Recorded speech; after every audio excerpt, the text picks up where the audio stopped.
Hello friends, welcome to our YouTube channel online study centre. और आज हम लोग पढ़ेंगे प्रतियोगिता दर्पण करंट अफेयर्स। और ये मई 2021 का संस्करण है। ये फुल प्रतियोगिता दर्पण को कवर किया गया है, जिसमें आपको डिटेल में डिस्कस किया जाएगा।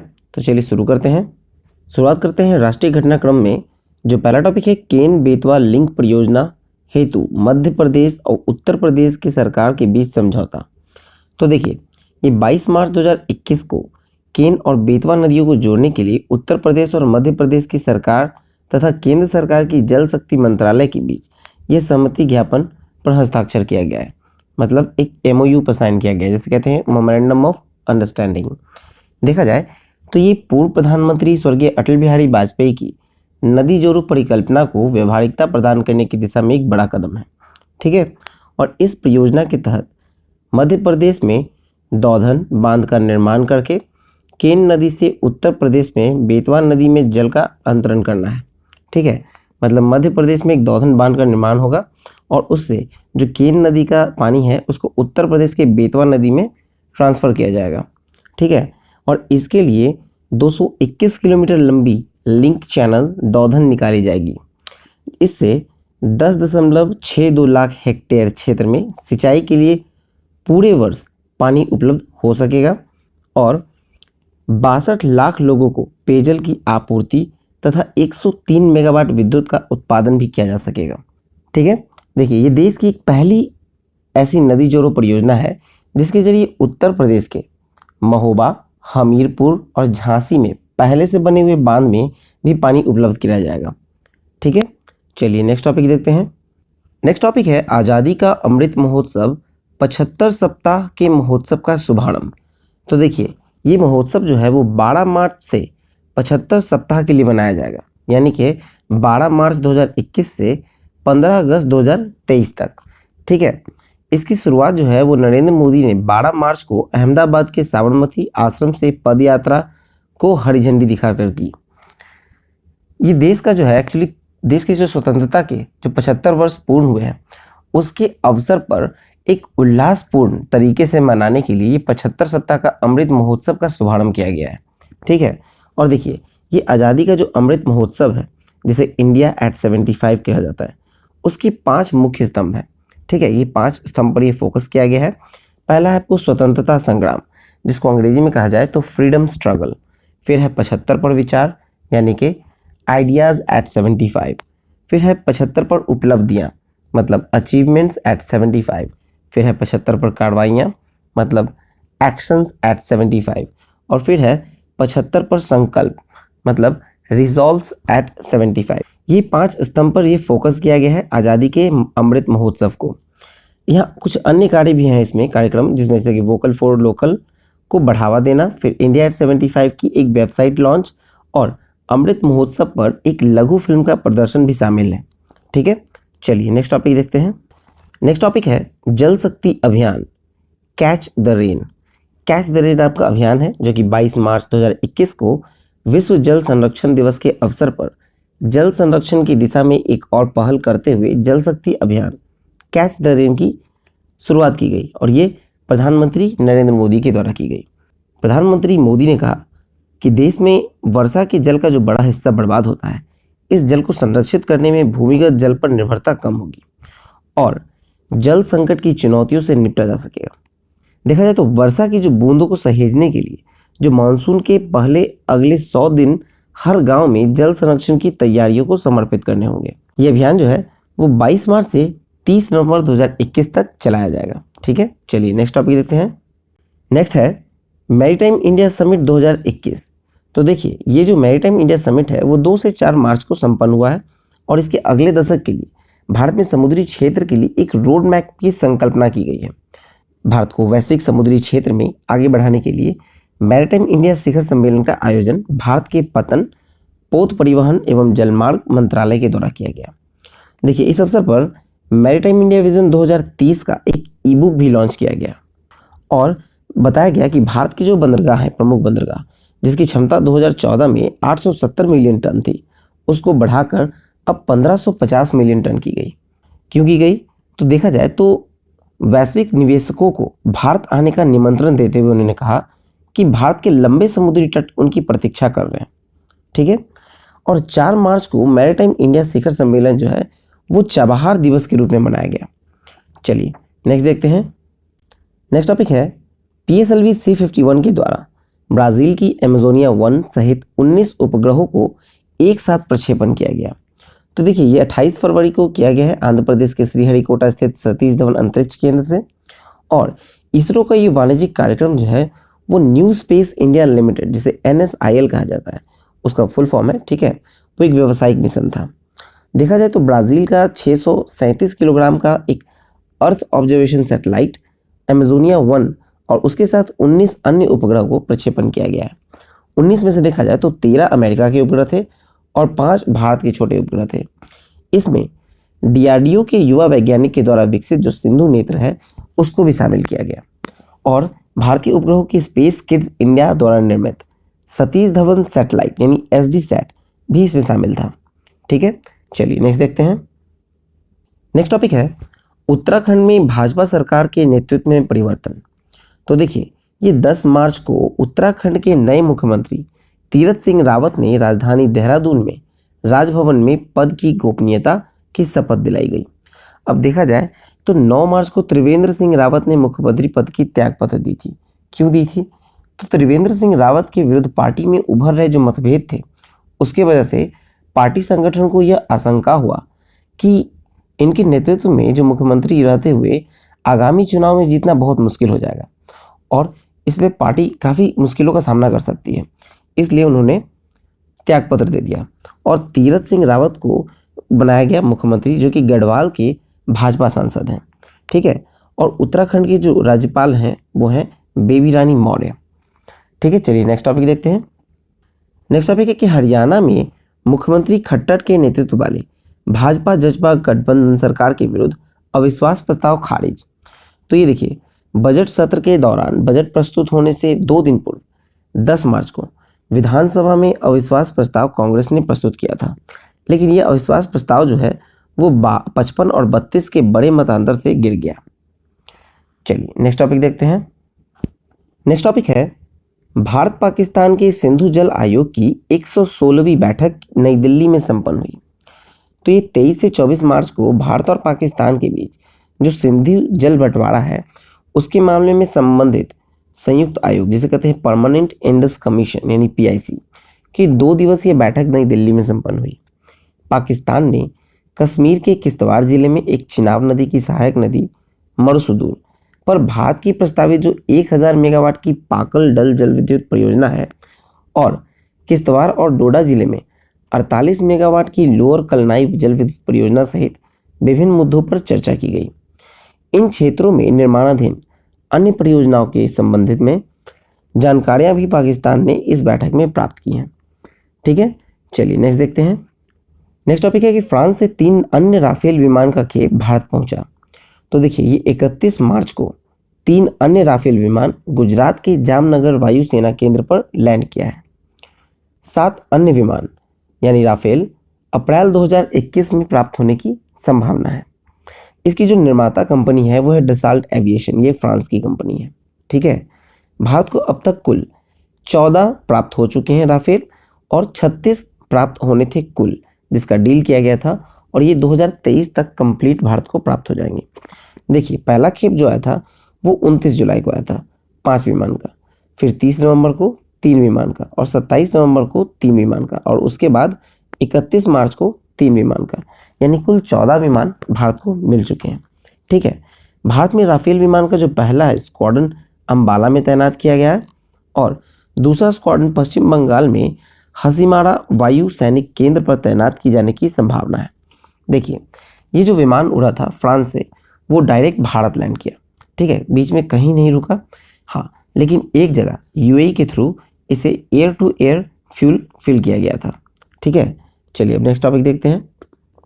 नेक्स्ट टॉपिक है सेना को दूध की आपूर्ति करने वाली 132 वर्ष पुरानी मिलिट्री फार्म सेवा बंद की गई। तो देखिए ये 31 मार्च 2021 को जो 132 वर्ष पुराना मिलिट्री फार्म सेवा था उसे बंद कर दिया गया। देश के विभिन्न भाग में स्थित जो 130 मिलिट्री डेयरी फार्म अब बंद कर दिए गए। पहला फार्म कब बना था? तो इलाहाबाद में बना था 1 फरवरी 1889 को स्थापित किया गया था। इन फार्म्स पर होने वाला जो लगभग 280 करोड़ का सालाना खर्च था, ये एक मुद्दा था इसे बंद करने का, ठीक है। और देखा जाए तो एक विशेष कार्यक्रम के तहत मतलब 31 मार्च 2021 को एक विशेष कार्यक्रम आयोजित की गई थी नई दिल्ली छावनी में इसको बंद करने के लिए। और इन फार्म्स को बंद कर सेना का पूरा फोकस अब युद्ध की शक्ति पर करने का मुद्दा कई वर्षों से इसमें विचाराधीन था। मिलिट्री फार्म को बंद करके इनके मवेशियों को राज्य सरकार और केंद्र सरकार के अन्य पशुपालक केंद्र पर रियायती मूल्य पर सौंपने और इनमें कार्यरत जो स्थायी कर्मचारी हैं उसका तबादला मंत्रालय के अन्य विभाग में करने का निर्णय लिया गया। इस फार्म का जो खाली जमीन होगा, जो फार्म था अब वहाँ कुछ नहीं है, वो तो खाली हो गया है, तो इस खाली जमीन का जो इस्तेमाल है वो सैनिकों के रहने के लिए और अन्य व्यवस्थाओं के लिए करने का निर्णय लिया गया है सेना के द्वारा, ठीक है। चलिए नेक्स्ट देखते हैं। अब मूव करते हैं अंतर्राष्ट्रीय घटनाक्रम की ओर, जिसमें पहला है कि पृथ्वी के निकट से गुजरा एपोफिस क्षुद्र ग्रह। एपोफिस क्या है? एपोफिस का देखा जाए इसको अर्थ, तो यूनानी भाषा में इसका अर्थ होता है तबाही का देवता, ठीक है। और ये 5 से 6 मार्च की मध्य रात्रि पृथ्वी के निकट से गुजरकर आगे निकल गया और ये जो है वो पृथ्वी से 0.11 एस्ट्रोनॉमिकल यूनिट यानी कि लगभग 1.05 करोड़ मील की दूरी से गुजरा। एस्ट्रोनॉमिकल यूनिट क्या हो गया? तो एस्ट्रोनॉमिकल यूनिट हो गया कि सूर्य और पृथ्वी के बीच की औसत दूरी, ठीक है, जो कि लगभग आपको 9.3 करोड़ मील है, अर्थात इसको कहा जाए तो ये 15 करोड़ किलोमीटर है, ठीक है। चलिए देखा जाए 2004 में खोजा गया था ये 400 मीटर के आकार का इस क्षुद्र ग्रह का पृथ्वी से टकराने की आशंका व्यक्त की जाती थी, लेकिन ये पृथ्वी को पार कर गया और अब ये 2029 ईस्वी में पृथ्वी के निकट से गुजरेगा। चलिए नेक्स्ट टॉपिक देखते हैं। नेक्स्ट टॉपिक है कि हथियारों में खरीद में सऊदी अरब के पश्चात भारत का दूसरा स्थान, ठीक है। देखिए ये विश्व में हथियारों के बड़े विक्रेताओं का जो संबंध है उसका रिपोर्ट जारी किया गया है, किसके द्वारा? Stockholm International Peace Research Institute, जिसको सिप्री कहते हैं, उसके द्वारा।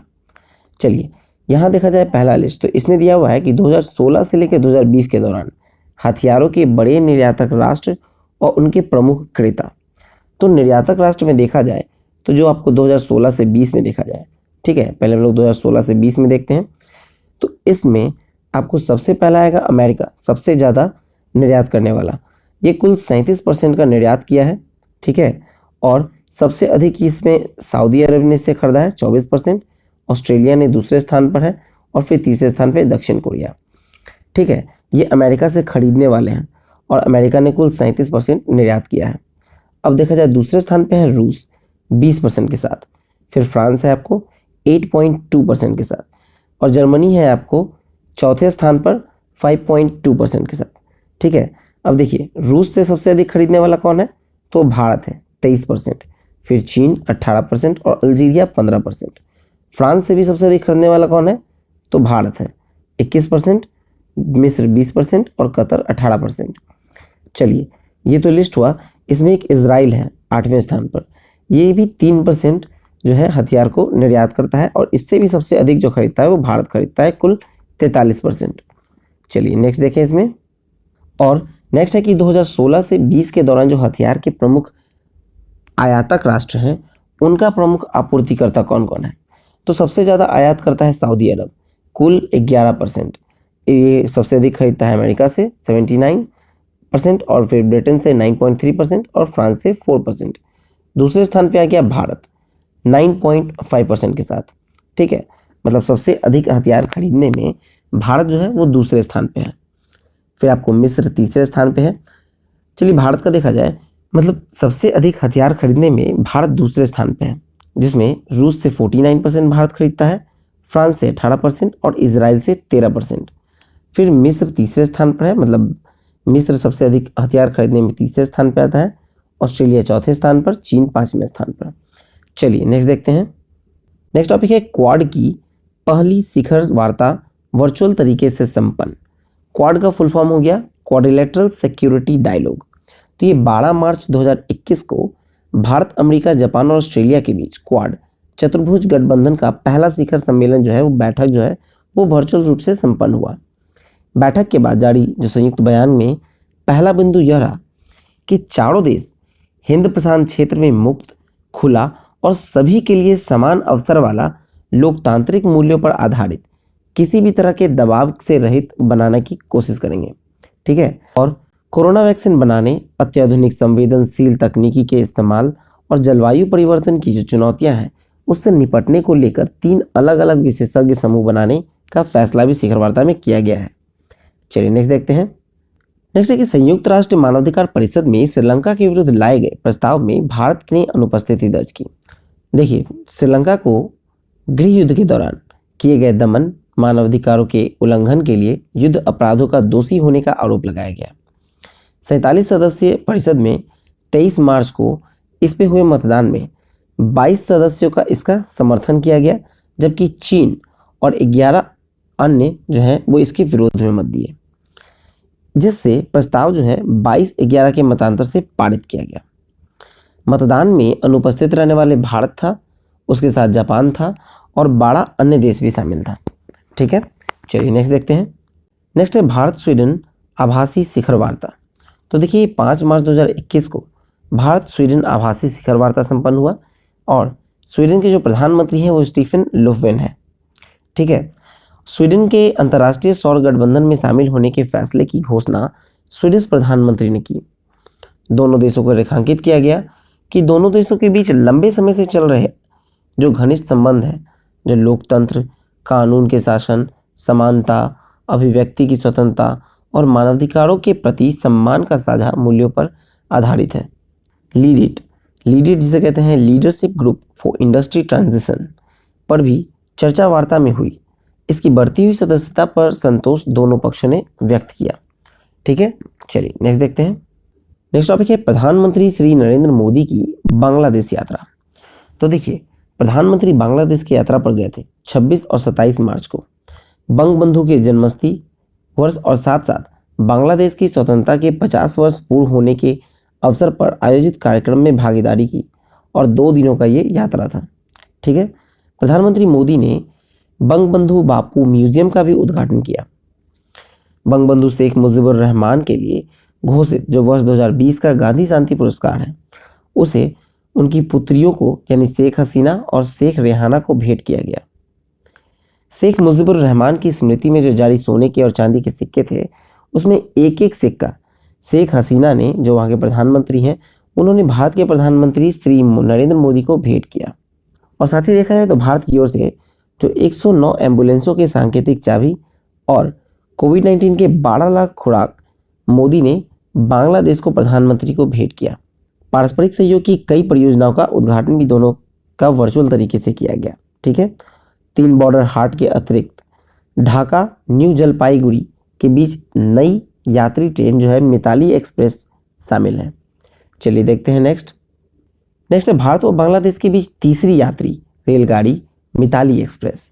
तो ये तीसरी जो यात्री रेलगाड़ी है मिताली एक्सप्रेस, वो न्यू जलपाईगुड़ी और ढाका के बीच चलाई जाएगी और रेलगाड़ी में 10 बोगियां होंगी। ये कुल 511 किलोमीटर की दूरी कवर करेगा। दूरी तय करने में जो समय लगेगा वो कुल 10 घंटा का लगेगा। फिर देखा जाए तो सामान्य परिस्थिति में सप्ताह में ये 2 दिन इसका परिचालन होगा। और अन्य रेलगाड़ी देखा जाए तो मैत्री एक्सप्रेस जो कलकत्ता से ढाका चलती है, बंधन एक्सप्रेस कोलकाता से खुलना चलती है। लेकिन फिलहाल ये दोनों ट्रेन जो है अभी बंद है। क्यों? कोविड के कारण। ठीक है, चलिए नेक्स्ट देखते हैं। नेक्स्ट है भारत और बांग्लादेश के बीच फेनी नदी पर मैत्री सेतु। तो देखिए, ये 9 मार्च 2021 को फेनी नदी पर एक मैत्री सेतु का उद्घाटन किया गया। ये सेतु जो है वो भारत में त्रिपुरा के सबरूम जिले को बांग्लादेश के रामगढ़ से जोड़ता है। इसकी जो लंबाई है वो 1.9 किलोमीटर है इस मैत्री सेतु का। इसको बनाने में लगा लागत 133 करोड़ है। निर्माण कार्य जो है वो राष्ट्रीय राजमार्ग और अवसंरचना विकास निगम लिमिटेड के द्वारा किया गया है। ठीक है। नेक्स्ट है भारत फिनलैंड आभासी शिखर वार्ता। तो देखिए, 16 मार्च 2021 को भारत के प्रधानमंत्री नरेंद्र मोदी और फिनलैंड के प्रधानमंत्री साना मारिन के बीच द्विपक्षीय वार्ता जो वर्चुअल तरीके से ही संपन्न हुआ। संयुक्त राष्ट्र मानवाधिकार परिषद के लिए 2021 में होने वाले चुनाव के लिए फिनलैंड को भारत का समर्थन प्रधानमंत्री मोदी ने व्यक्त किया है। चलिए नेक्स्ट देखें। नेक्स्ट है वर्ल्ड हैप्पीनेस इंडेक्स 2018 से 20। तो देखिए 20 मार्च 2021 को वर्ल्ड हैप्पीनेस डे के अवसर पर विश्व भर में ये रिपोर्ट जारी की गई। हैप्पीनेस इंडेक्स की गणना जो है वो संयुक्त राष्ट्र सतत विकास समाधान network, United Nations sustainable development solution network के द्वारा की जाती है। इंडेक्स में कुल देश थे 149, भारत का स्थान आया 139, जो कि देखा जाए तो पिछले के जो 11 देश है, मतलब लास्ट 11 कंट्रीज में भारत का स्थान है। इन्हें कुल 3.819 अंक दिए गए। जो 10 अंकों का मान था उसमें भारत 3.819 अंक प्राप्त कर सका और इससे वो 139वें स्थान पर रहा। सूचकांक में अगर पहला 5 देश देखें तो पहला है आपको फिनलैंड, दूसरा है आपको डेनमार्क। फिनलैंड के बारे में देखा जाए तो ये लगातार चौथे वर्ष है जब ये पहले स्थान पर है, मान आया 7.842। दूसरे स्थान पर डेनमार्क रहा, तीसरे स्थान पर स्विट्जरलैंड, चौथे स्थान पे आइसलैंड और 5वें स्थान पे नीदरलैंड। और इस सूचकांक में जो नीचे से 3 देश हैं, मतलब 149 से, तो 149वें स्थान पे है अफगानिस्तान 2.52 के साथ, 148वें पे है आपको जिम्बाब्वे और 147 पे है रवांडा। चलिए नेक्स्ट देखते हैं। नेक्स्ट है आर्थिक वाणिज्यिक परिदृश्य। इसमें पहला है कि 2020-21 के पहले 9 महीने में देश में विदेशी प्रत्यक्ष निवेश में 22% की वृद्धि, और ये रिपोर्ट दी गई है वाणिज्यिक मंत्रालय के द्वारा।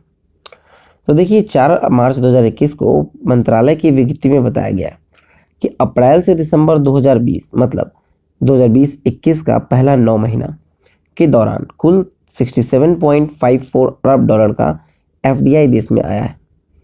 ये अब तक किसी भी वित्तीय वर्ष के पहले 9 महीनों में आए FDI से सबसे अधिक है।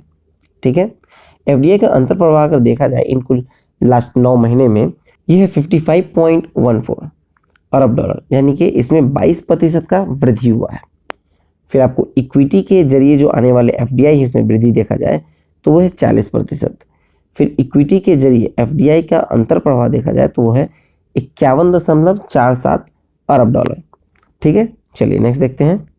नेक्स्ट है स्वास्थ्य परियोजनाओं के लिए प्रधानमंत्री स्वास्थ्य सुरक्षा निधि का गठन का निर्णय। तो देखिए ये 9 मार्च 2021 को मंत्रिमंडल की बैठक में स्वास्थ्य एवं परिवार कल्याण मंत्रालय की महत्वपूर्ण स्वास्थ्य परियोजनाओं के लिए एक single non lapsable reserve fund उपलब्ध कराने के लिए प्रधानमंत्री स्वास्थ्य सुरक्षा निधि का गठन किया गया है सरकार के द्वारा। ठीक है, और इस निधि का जो वित्तीयन है वो स्वास्थ्य एवं शिक्षा उपकर के जो प्राप्त होने वाला राजस्व है उससे किया जाएगा। निधि का जो इस्तेमाल है वो स्वास्थ्य एवं परिवार कल्याण मंत्रालय की निम्नलिखित महत्वपूर्ण योजनाओं पर किया जाएगा। कौन कौन सी? तो पहला है आपको आयुष्मान भारत प्रधानमंत्री जन आरोग्य योजना, फिर है आयुष्मान भारत स्वास्थ्य एवं देखभाल केंद्र, फिर है राष्ट्रीय स्वास्थ्य मिशन, और फिर है प्रधानमंत्री स्वास्थ्य सुरक्षा योजना। चलिए नेक्स्ट देखते हैं। नेक्स्ट है कि नीलामी में संपत्ति फ्लैट खरीदने वाले उपभोक्ता नहीं, और ये दिल्ली राज्य उपभोक्ता आयोग का निर्णय है। तो देखिए हुआ यूं कि नीलामी में खरीदे गए एक फ्लैट पर कब्जा नहीं मिलने पर एक महिला के द्वारा इसकी शिकायत की गई थी उपभोक्ता आयोग में।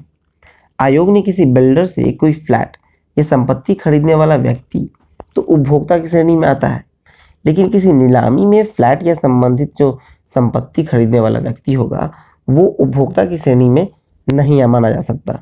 ऐसी संपत्ति की खरीद से लेकर जो उठे विवाद हैं उसको राज्य राष्ट्रीय उपभोक्ता आयोग में नहीं सुना जाएगा, ये डिसीजन दिया गया, और इस मामले को डेब्ट रिकवरी ट्रिब्यूनल में ले जाने को कहा गया। ठीक है, चलिए नेक्स्ट देखते हैं। नेक्स्ट है झांसी में स्ट्रॉबेरी महोत्सव, लखनऊ में गुड़ महोत्सव का आयोजन के पश्चात उत्तर प्रदेश में सिद्धार्थनगर में काला नमक चावल महोत्सव हुआ। स्ट्रॉबेरी महोत्सव कब हुआ? तो जनवरी 2021 में हुआ था उत्तर प्रदेश के झांसी में। फिर गुड़ महोत्सव ये मार्च 2021 में हुआ लखनऊ में। फिर काला नमक चावल महोत्सव तो ये 13 से 15 मार्च को उत्तर प्रदेश के सिद्धार्थनगर जिले में इसका सफल आयोजन किया गया। चलिए नेक्स्ट देखते हैं। नेक्स्ट है विशालकाय मालवाहक पोत सुएज नहर में फंसने से 1 सप्ताह तक नहर में ट्रैफिक जाम रहा। तो देखिए 23 मार्च 2021 को मलेशिया से नीदरलैंड के लिए जो निकला था अपने समुद्री यात्रा के दौरान तिरछा होकर ये सुएज नहर में फंस गया। ठीक है, सुएज नहर जो भूमध्य सागर को लाल सागर से जोड़ती है, ये मिस्र की एक ऐतिहासिक नहर है। ठीक है, वहाँ ये फंस गया। ये जहाज का नाम क्या था? तो वो था एवर गिवन। ये जापान की एक शिप बिल्डिंग कंपनी का स्वामित्व वाला इस पोत का लीज पर संचालन किया जा रहा था ताइवान की कंपनी के द्वारा। देखिए, जहाज की जो लंबाई है वो 400 मीटर का था। ठीक है, इस पे हजारों कंटेनर लोडेड थे। और देखा जाए तो 30 मार्च 2021 को नीदरलैंड की समुद्री आधारित जो क्षेत्र है की कंपनी है बोस्कालिस के द्वारा अनेक टगबोट्स की मदद से सीधा किया गया। टगबोट्स क्या होते हैं? तो टगबोट्स होते हैं एक छोटे छोटे बोट्स होते हैं, ठीक है, लेकिन काफ़ी हैवी खींचने में सक्षम होते हैं। तो बहुत सारे टगबोट्स लगाकर जहाज से रस्सी को बांधकर उसको सीधा किया गया। ठीक है, और इस एक सप्ताह के दौरान कम से कम 400 से अधिक जहाज जो है इस ट्रैफिक में फंस गई थी। ठीक है, चलिए नेक्स्ट देखते हैं। नेक्स्ट है 2021-22 की पहली तिमाही के लिए लघु बचत पर ब्याज दरों में कोई परिवर्तन नहीं की गई। तो ये ब्याज दर में जो बचत नहीं की गई, ये डाकघर के बारे में बताया गया है। ठीक है, मुख्यतः डाकघर के माध्यम से की जाने वाली जो लघु बचत है उस पर ब्याज दर में 2021-22 की पहली तिमाही जो कि अप्रैल से जून 2021 है, उसमें ब्याज दरों में कोई परिवर्तन नहीं किया गया है। ठीक है, देखिए लघु बचतों पर जो ब्याज दर देखें तो बचत खाते इस पे 4% दिया जा रहा है। फिर 1 वर्षीय सावधि जमा, 2 वर्षीय सावधि जमा और 3 वर्षीय सावधि जमा, इन तीनों पर 5.5% दिया जा रहा है। फिर अगर 5 वर्षीय सावधि जमा देखा जाए तो उसमें 6.7% है। फिर 5 वर्ष का जो रिकरिंग अकाउंट है, रिकरिंग जमा, उस पर देखा जाए तो वो है 5.8%। फिर जो वरिष्ठ नागरिकों के लिए बचत योजना है उस पर 7.4% और मासिक आय लेखा योजना पे 6.6%। पब्लिक प्रोविडेंट फंड 7.1%, किसान विकास पत्र पर 6.9% और सुकन्या समृद्धि योजना 7.6% और राष्ट्रीय बचत पत्र जो NSC है उस पर 6.8% है। ठीक है, चलिए नेक्स्ट देखें। अब मूव करते हैं हम लोग नियुक्तियां यानी अपॉइंटमेंट्स की ओर। तो पहला इसमें कि राष्ट्रीय स्वयंसेवक संघ यानी RSS के नए सरकार्यवाह यानी महासचिव किसे नियुक्त किया गया है? तो किया गया है दत्तात्रेय होसबाले का। फिर अनुसूचित जनजाति आयोग मतलब national commission for scheduled tribes के नए अध्यक्ष बने हैं हर्ष चौहान। फिर भारत के नए 48वें मुख्य न्यायाधीश होंगे, वो होंगे NV रमन्ना। फिर राष्ट्रीय सुरक्षा गार्ड यानी NSG के नए महानिदेशक यानी DG यानी डायरेक्टर जनरल, वो होंगे MA गणपति। चलिए इसमें आगे देखें। आगे है कि केंद्रीय रिजर्व पुलिस बल मतलब CRPF के नए महानिदेशक बने हैं कुलदीप सिंह। फिर भारत सरकार के प्रधान वैज्ञानिक सलाहकार के कार्यकाल में 1 वर्ष की वृद्धि हुई है और अभी भारत सरकार के वैज्ञानिक सलाहकार हैं के विजय राघवन। ठीक है, इन्हीं के कार्यकाल में 1 वर्ष की वृद्धि की गई है। चलिए नेक्स्ट देखें। अब मूव करते हैं पुरस्कार और सम्मान में, जिसमें पहला है गांधी शांति पुरस्कार 2019-20। तो देखिए 2019 के लिए अगर गांधी शांति पुरस्कार दिया गया है तो वो दिया गया है काबूस बिन सैद अल सैद को, जो कि ओमान के दिवंगत सुल्तान हैं। और 2020 के लिए दिया गया है ये बंगबंधु शेख मुजीबुर रहमान को, जो कि बांग्लादेश के जनक कहे जाने वाले प्रथम राष्ट्रपति और बाद में प्रधानमंत्री रहे थे। ठीक है, और ये पुरस्कार जो है वो उनकी अहिंसक व अन्य गांधीवादी तरीकों के माध्यम से सामाजिक, आर्थिक और राजनीतिक परिवर्तन के लिए उनके उत्कृष्ट योगदान के लिए दिया गया है। ठीक है, अभी जब प्रधानमंत्री मोदी बांग्लादेश की यात्रा पर गए थे तो उन्होंने ये पुरस्कार उनकी पुत्री यानी बंगबंधु शेख मुजीबुर रहमान की 2 पुत्रियां हैं, उन दोनों के हाथ में ये इनाम दिया गया। ठीक है, चलिए नेक्स्ट देखें। नेक्स्ट है BBC Indian sports women of the year 2020। तो ये 8 मार्च 2021 को पुरस्कार की घोषणा की गई वर्चुअल तरीके से और ये दूसरा संस्करण था। विजेता थे कोनेरू हम्पी, जो कि रैपिड संतरज की विश्व चैंपियन है। फिर आपको लाइफ टाइम अचीवमेंट पुरस्कार दिया गया है अंजू बॉबी जॉर्ज को, जो कि एक एथलीट है। ठीक है, साहित्य अकादमी बाल साहित्य पुरस्कार 2020 देखा जाए तो वो कुल 21 भाषाओं में दी गई है। 21 भाषाओं के साहित्यकारों को बाल साहित्य की उनकी उत्कृष्ट रचनाओं के लिए दिया गया। इन पुरस्कारों के लिए 5 वर्ष के लिए मतलब 1 जनवरी 2014 से 31 दिसंबर 2018 के दौरान जो पहली बार प्रकाशित पुस्तकों का इस पर विचार किया गया है ज्यूरी के द्वारा। इसके तहत 50-50 हज़ार की राशि बाद में दी जाएगी, किसी भी समारोह में इसे प्रदान किया जाएगा। ठीक है, चलिए नेक्स्ट देखते हैं। नेक्स्ट देखा जाए तो साहित्य अकादमी पुरस्कार 2020, जो कि 12 मार्च 2021 को साहित्य अकादमी ने 20 भारतीय भाषाओं में वार्षिक साहित्य अकादमी पुरस्कार 2020 की घोषणा की है। ठीक है, और साहित्य अकादमी पुरस्कार 2020 जो है, जो उसमें देखा जाए अगर दिया गया है तो कुछ भाषाएं हैं जिसपे नहीं भी दिया गया है, उसको बाद में घोषित किया जाएगा, जैसे कि मलयालम, उड़िया, राजस्थानी और नेपाली। ये 4 भाषा में अभी पुरस्कार की घोषणा नहीं की गई है। ठीक है, और देखिए इसमें असमी के लिए दिया गया है आपको बिंग साता, जो कि एक लघु कहानी संग्रह है। इसके लेखक हैं अपूर्व कुमार शौकिया। चलिए मेनली आपको देखा जाए अंग्रेजी में दिया गया when God is a traveller. ठीक है, और इसके लेखक हैं अरुंधति सुब्रमण्यम। फिर आपको हिंदी में क्या गया है, टोकरी में दिगांत थेरी गाथा 2014, ये कविता संग्रह है। इसके लेखक हैं अनामिका। फिर आपको इसी तरह से देखा जाए तो संस्कृत में दिया गया है वैशाली उपन्यास को। इसके लेखक थे महेश चंद्र शर्मा गौतम। चलिए इसी तरह ये पूरा लिस्ट दिया गया है। ठीक है, चलिए नेक्स्ट देखते हैं। नेक्स्ट है 67वां राष्ट्रीय फिल्म पुरस्कार। तो ये 22 मार्च को घोषणा की गई है इसकी, और सर्वश्रेष्ठ फिल्म के लिए जो स्वर्ण कमल है वो दिया गया है एक मलयालम मूवी को, जिसका निर्देशन किया था प्रियदर्शन ने, और इस मूवी का नाम है मरकर अराबिका डालेंते सिम्हान। और नेक्स्ट है गैर पिक्चर फिल्म की श्रेणी में सर्वश्रेष्ठ फिल्म पुरस्कार वो दिया गया है एन इंजीनियर ड्रीम को। सर्वश्रेष्ठ अभिनेता चुने गए हैं मनोज बाजपेयी और धनुष। मनोज बाजपेयी को दिया गया है उनकी फिल्म भोसले के लिए, और धनुष को दिया गया है तमिल फिल्म असुरन के लिए। सर्वश्रेष्ठ अभिनेत्री जो है वो कंगना रनावत बनी है। उनकी हिंदी फिल्म है Manikarnika the queen of Jhansi और पंगा, इन दोनों मूवी के लिए दिया गया है कंगना रनौत को। फिर आपको सर्वश्रेष्ठ निर्देशक तो वो बने हैं संजय पूरन सिंह चौहान, फिल्म 72 हूड़े। फिर है सर्वश्रेष्ठ हिंदी फिल्म छिछोरे, उसके निर्देशक हैं नितेश तिवारी। फिर सर्वश्रेष्ठ पार्श्व गायक तो वो बी प्राक को दिया गया है, जो गाना है तेरी मिट्टी, और ये फिल्म केसरी का गाना है। ठीक है, फिर आपको सर्वश्रेष्ठ पार्श्व गायिका देखा जाए तो वो दिया गया है सावनी रविंद्र को। इनकी गीत है रान पेटाला, मराठी फिल्म है बारदो। ठीक है, चलिए नेक्स्ट देखते हैं। नेक्स्ट है अमर उजाला शब्द सम्मान 2020। तो देखिए 13 मार्च 2021 को इन सम्मान की घोषणा की गई।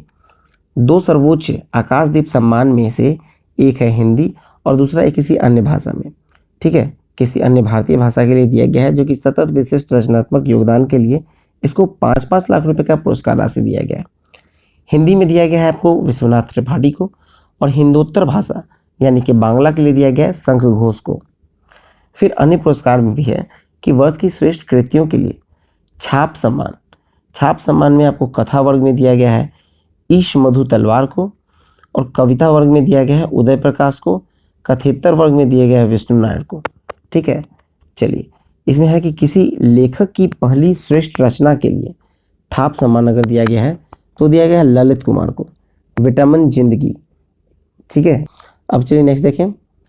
नेक्स्ट है महाराष्ट्र भूषण पुरस्कार 2020। तो ये 25 मार्च 2021 को ये पुरस्कार दिया गया आशा भोसले को, और इसके तहत पुरस्कार राशि जो है वो 10 लाख रुपए। नेक्स्ट है किंग भूमि बोल विश्व मृदा दिवस पुरस्कार 2020। तो कृषि एवं खाद्य संगठन का वर्ष 2020 का किंग भूमि बोल विश्व मृदा दिवस पुरस्कार भारतीय व कृषि अनुसंधान परिषद यानी ICAR को प्रदान किया गया। ठीक है, फिर नेक्स्ट है दादा साहब फाल्के पुरस्कार। वर्ष 2019 का दादा साहब फाल्के पुरस्कार जो दिया गया है वो रजनीकांत को दिया गया है। चलिए नेक्स्ट देखते हैं। नेक्स्ट है के बिरला फाउंडेशन के सरस्वती सम्मान, व्यास सम्मान और बिहारी पुरस्कार 2020। तो देखिए ये सरस्वती सम्मान 2020 जो है उसके विजेता हैं डॉक्टर शरण कुमार लिम्बाले, ये एक मराठी लेखक हैं। इनको पुरस्कार राशि दिए गया 15 लाख रुपए। फिर है व्यास सम्मान के विजेता हैं प्रोफेसर शरद पगाड़े, ये समकालीन हिंदी कथा साहित्य के लेखक हैं। इनको उपन्यास जो है पाटलिपुत्र की सामग्री, इसके लिए दिया गया है ये पुरस्कार व्यास सम्मान, और ये 2010 में प्रकाशित हुई थी। इसमें पुरस्कार राशि कुल 4 लाख मिले हैं व्यास सम्मान में। फिर नेक्स्ट है आपको बिहारी पुरस्कार 2020। तो इसके विजेता हैं श्री मोहन कृष्ण बोहड़ा। ठीक है, ये राजस्थान के हिंदी साहित्यकार हैं, 2.5 लाख रुपए का पुरस्कार राशि दिया गया है। चलिए नेक्स्ट देखें। नेक्स्ट है उद्योग व्यापार जगत के अर्नस्ट एंड यंग के पुरस्कार 2020। तो एंटरप्रेन्योर ऑफ द ईयर दिया गया है हर्ष मारीवाला, जो मैरिको कंपनी के चेयरमैन है। फिर आपको मैरीटाइम अचीवमेंट पुरस्कार दिया गया है डॉक्टर प्रताप चंद्र रेड्डी को, जो कि अपोलो हॉस्पिटल ग्रुप के चेयरमैन है।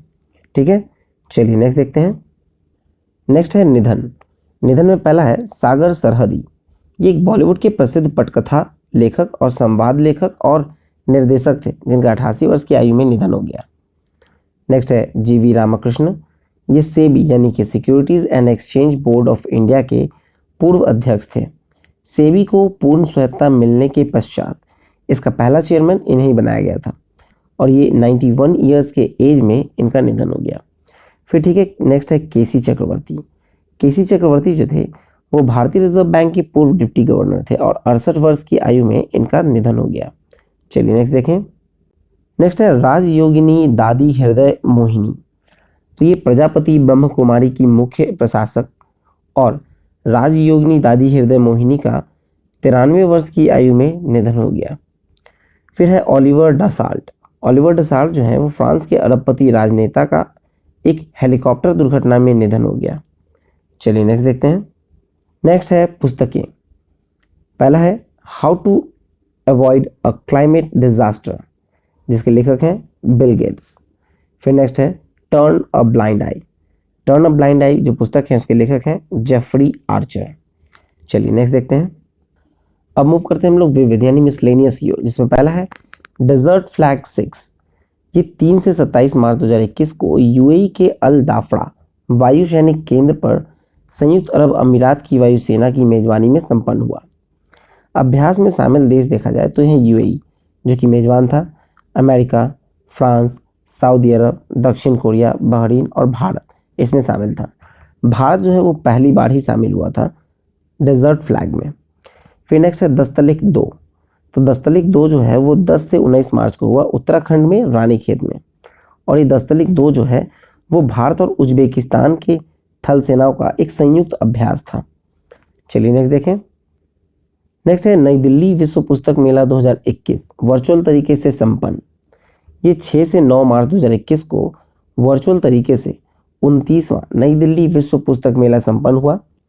मेले का जो थीम था वो था नई शिक्षा नीति 2020, मतलब न्यू एजुकेशन पॉलिसी 2020। चलिए नेक्स्ट देखें। अब मूव करते हैं खेलकूद की ओर, जिसमें पहला है जेवेलियन थ्रो में नीरज चोपड़ा का नया राष्ट्रीय रिकॉर्ड। तो ये 5 मार्च 2021 को पटियाला में Indian Grand Prix athlete meet में 88.07 मीटर भाला फेंक कर अपना ही पुराना रिकॉर्ड तोड़ा। इनका पुराना रिकॉर्ड जो था वो 2018 में बना था 88.06 मीटर का। ठीक है, नेक्स्ट है नई दिल्ली मैराथन 2021। तो देखिए ये पुरुष वर्ग में जो विजेता रहे वो थे Srinu Bugatha, army sports institute के हैं, और दौड़ पूरा करने में इन्हें लगा समय जो है वो 2 घंटा 14 मिनट 59 सेकेंड का। फिर है महिला वर्ग। महिला वर्ग में विजेता है सुधा सिंह, उत्तर प्रदेश की हैं, और दौड़ पूरा करने में इनको लगा समय है 2 घंटा 43 मिनट 41 सेकेंड। चलिए नेक्स्ट देखें। नेक्स्ट है स्विस ओपन 2021। तो ये 2 से 7 मार्च को स्विस ओपन संपन्न हुआ था।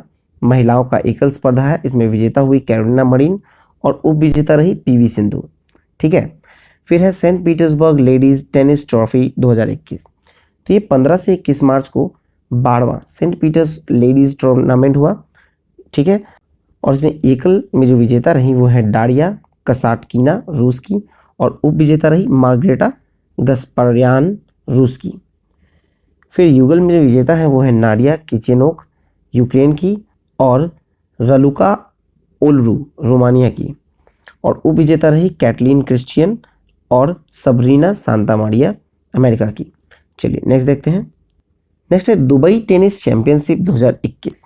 तो देखिए ये 7 से 13 मार्च को हुआ था, महिलाओं का है, और फिर 14 से 20 मार्च को पुरुषों का। ये दोनों जो है वो दुबई में संपन्न हुआ। फिर एकल महिला में देखा जाए तो विजेता रही गार्बिन मुगुरुजा स्पेन की, और उप विजेता रही बारबरा क्रेस्कोवा चेक गणराज्य की। फिर युगल महिला में देखा जाए तो विजेता है एलेक्सा गुआरिच चिली की, और दारिजा जुराक क्रोएशिया की, और उप विजेता रही सुयुफान, और यांग झाओ स्वान चीन की। फिर पुरुष एकल में देखा जाए तो वो रहे असलन क्रात्सेव रूस के और उपविजेता रहे लॉयड हैरिस दक्षिण अफ्रीका के। पुरुष के युगल पुरुष में देखा जाए तो ये थे जोआन सेबेस्टियन कबाल और रॉबर्ट फराह कोलंबियाई हैं दोनों, ये दोनों विजेता रहे। फिर क्रोएशिया के दो हैं निकोला मैक्टिक और मेट पैबिक, ये दोनों उपविजेता रहे। चलिए नेक्स्ट देखें। नेक्स्ट है all India open badminton championship 2021। तो ये 17 से 21 मार्च को संपन्न हुआ है इंग्लैंड के बर्मिंघम में।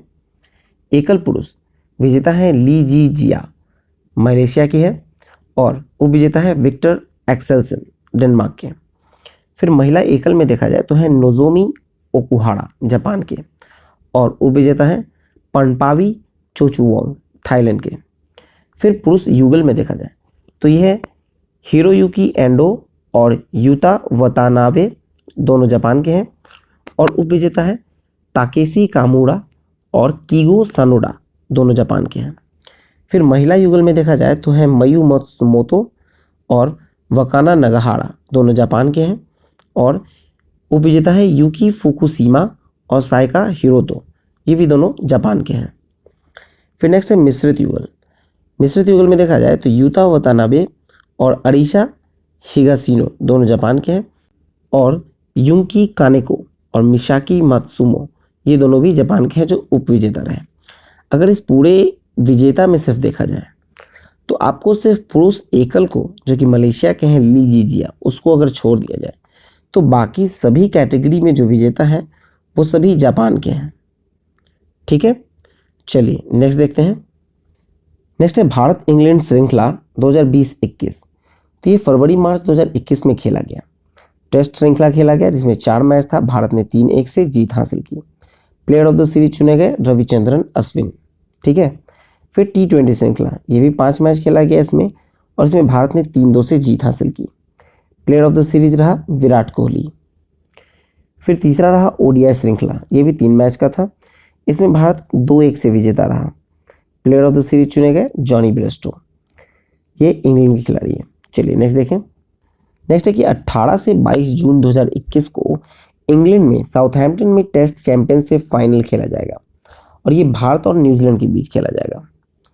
फिर 14 मार्च 2021 को देखा जाए तो विजय हजारे क्रिकेट ट्रॉफी 2020-21 में फाइनल में उत्तर प्रदेश को हराकर विजेता कौन बना? तो ये बना मुंबई। चौथी बार टूर्नामेंट मुंबई ने जीता है। नेक्स्ट है कि न्यूजीलैंड बांग्लादेश ODI और T20 श्रृंखला दोनों में ही न्यूजीलैंड ने 3-0 से जीत हासिल की। नेक्स्ट है कि न्यूजीलैंड में खेले गए न्यूजीलैंड ऑस्ट्रेलिया 5 मैचों की T20 श्रृंखला में न्यूजीलैंड 3-2 से जीत गया। चलिए नेक्स्ट देखें। नेक्स्ट है अंतर्राष्ट्रीय क्रिकेट में तीसरी बार 1 ओवर में 6 छक्का। तो ये मार्च 2021 को श्रीलंका के विरुद्ध खेलते वक्त वेस्टइंडीज के किरोन पोलार्ड ने अकीला धनंजय को 6 गेंद पर 6 छक्का लगाया। T20 में ये दूसरी बार हुआ है, पहली बार युवराज सिंह ने किया था, और अंतर्राष्ट्रीय क्रिकेट में ये तीसरी बार हुआ है। यहाँ पे अंतर्राष्ट्रीय क्रिकेट में अगर एक बार जो हुआ है तो वो हर्षल गिल, जो कि दक्षिण अफ्रीका के खिलाड़ी है, उसके द्वारा लगाया गया था 6 बॉल पे 6 छक्का। नेक्स्ट T20 अंतर्राष्ट्रीय क्रिकेट में 14वीं हैट्रिक, तो ये अकीला धनंजय ने लगाया है, श्रीलंका के हैं, और वेस्टइंडीज के विरुद्ध लगाया। देखा जाए इस मैच में तो पहले अकीला धनंजय ने हैट्रिक भी कर ली, 14वां हैट्रिक था। ठीक है, अंतर्राष्ट्रीय क्रिकेट T20 का, और इसी के अगले ओवर में जब ये वापस बॉलिंग पे आए तो 6 छक्का लगा इन्हीं के बॉल पर किरण पोलार्ड के थ्रू। ठीक है, नेक्स्ट है वर्ष 2021 की पहली formula race Bahrain Grand Prix. तो ये 28 मार्च 2021 को साखिर यानी बहरीन में संपन्न हुआ है। विजेता थे लुइस हैमिल्टन, ब्रिटिश चालक हैं मर्सिडीज टीम के, और उपविजेता मैक्स वर्स्टैपेन, जो कि रेड बुल टीम के हैं। ठीक है, चलिए ये वीडियो यहीं पे ख़त्म होता है। करंट अफेयर्स का ये प्रतियोगिता दर्पण मई 2021 का संस्करण, और इसके बाद करंट अफेयर्स में आपको क्रॉनिकल का वीडियो आएगा जल्द ही। आई होप आपको ये वीडियो अच्छा लगा हो, तो प्लीज़ वीडियो को लाइक, शेयर और कमेंट करके जरूर बताएं कि वीडियो कैसा लगा। और हाँ, घर पर रहिए, सुरक्षित रहिए, ज़रूरत हो तभी बाहर निकलें। कोविड-19 से सुरक्षा, अपने परिवार की सुरक्षा करना बहुत ही महत्वपूर्ण है। तो चलिए, ऑल द बेस्ट, बने रहें हमारे चैनल पे अगले वीडियो के लिए। Thank you.